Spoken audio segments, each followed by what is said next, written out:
Videoan mo. Wala ka. Videoan mo. Wala man lang bumaba, lab. Videoan mo.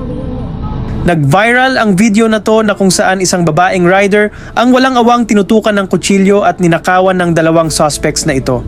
Literal na highway robbery ang nangyari na ikinagulat ng publiko na naganap sa Road 10, Tondo, Manila kahapon, April 6 at walang hiyang ginawa ang krimen sa gitna ng mabigat na daloy ng trapiko. Makikita nga dito sa footage na nakunan mismo ng mga nakasaksi na nilapitan ng mga suspek ang biktima at sa pamamagitan ng pananakot ay kinuha ang kanyang cellphone at perang pambayad sana sa mga gastusin sa bahay. Sa mabilis na operasyon ng Manila Police District, MPD, agad na natukoy at naaresto ang dalawang suspek na sina Moises Alpero alias Moymoy at Marlon Cabigting alias Sagiab. Sino? Ito? Yung uundaya ka pa ng saksak? Kilala mo itong dalawang to? Yan yung nakita mo. Narinig ko rin po yung boses nila kanina. Sino po yun? Sila yun. Ayon kay Yorme Isko, mahigpit ang kanilang paninindigan laban sa krimen. At sa kanyang statement, sinabi niya, dito sa Maynila, paulit-ulit po natin sinasabi, zero tolerance tayo sa anumang uri ng krimen at sisiguraduhin nating may kalalagyan ang sino mang lalabag sa batas. Ano ang mga nakuha sa'yo? Cellphone ko po tapos yung pera hindi ko po pambayad ng bills. Asan yung pera? Asan? Dodong. Ikaw, yung pangalan mo? Moises. Ito, Marlon. Nakanin yung pera. Pati yung cellphone.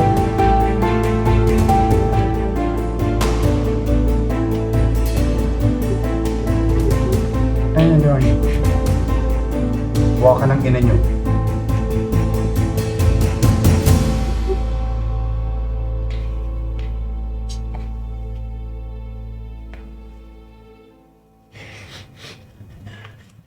Kunin yung cellphone ha. Dito na sa operatiba natin, kinuha yung mga cellphone sa pinag-pipit.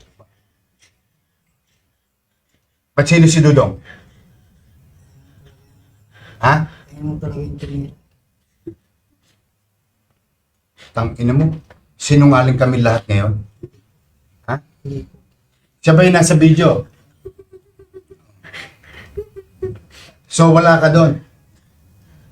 Hindi ka niya kasama. O, anong ginasabi mong siya talagang tumira? Putang ina nyo, sasaksakin nyo pa yung babae eh.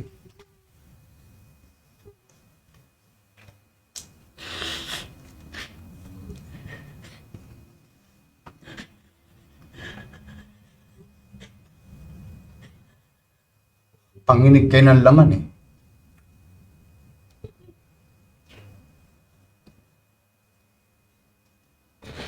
Ano si Dudong? Doon nyo piniprenda lahat ng nananakaw nyo?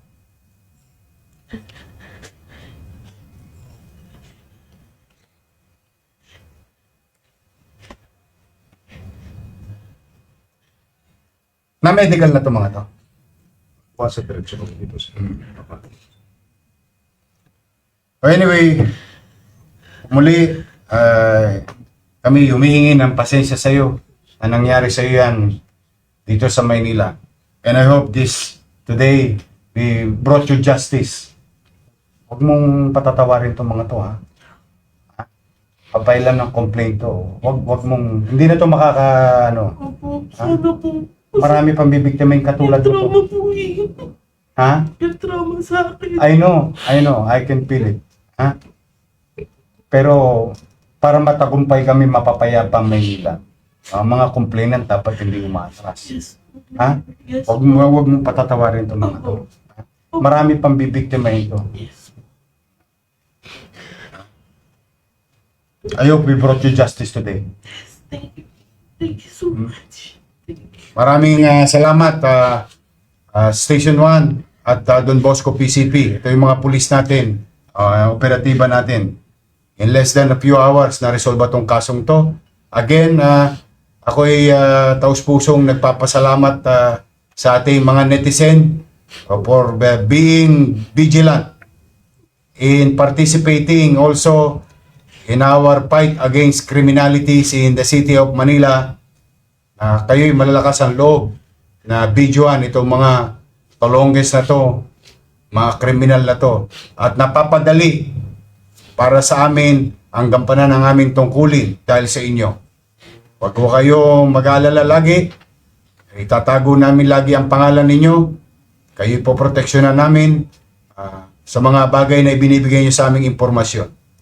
For the meantime, to the people of Manila, rest assured, bagamat tayo nasa gitna ng krisis, katulad na nasabi ko na kaninang umaga, ay habang kinakarap natin ang krisis sa lungsod, sa bansa at sa mundo, hindi po pwedeng mawala yung mga dapat gawin at responsibilidad ng pamahalang lokal sa kanyang mamamayan upang makapagbigay ng kapanatagan sa pamumuhay, paninirahan, pagdako, panaog sa lungsod ng Maynila ng anumang tao at sino mang tao. Ito po ang inyong lingkod. Sana po'y nakapagbigay kami ng some level of assurance that justice will be served always. At kami po'y hindi perpektong gobyerno. Itong mga lokong ito, maaring makalalagpas sila, panandalian. Maaring hindi namin sila maagapan. Pero we'll make sure, matter of time, madala sila at mahuli. Pipilitin namin mapagtagumpayan na makapagbigay ng hustisya sa bawat biktima o bibiktimahin. Hindi naman. Sa mga tolongges, o ito, ilang oras lang, huli na. Huwag niyong subukin. Magbagong buhay na kayo. Lalo ngayon, hirap ang buhay ng tao. At tingnan niyo nangyayari sa mga biktima ninyo. Sa ating mga kababayan, hanggang dito lang po muna. Mag-iingat po kayo. Pumanatag kayo, may gobyerno sa Maynila. Pagpalain nawa kayo ng pong may kapal. Maraming salamat po.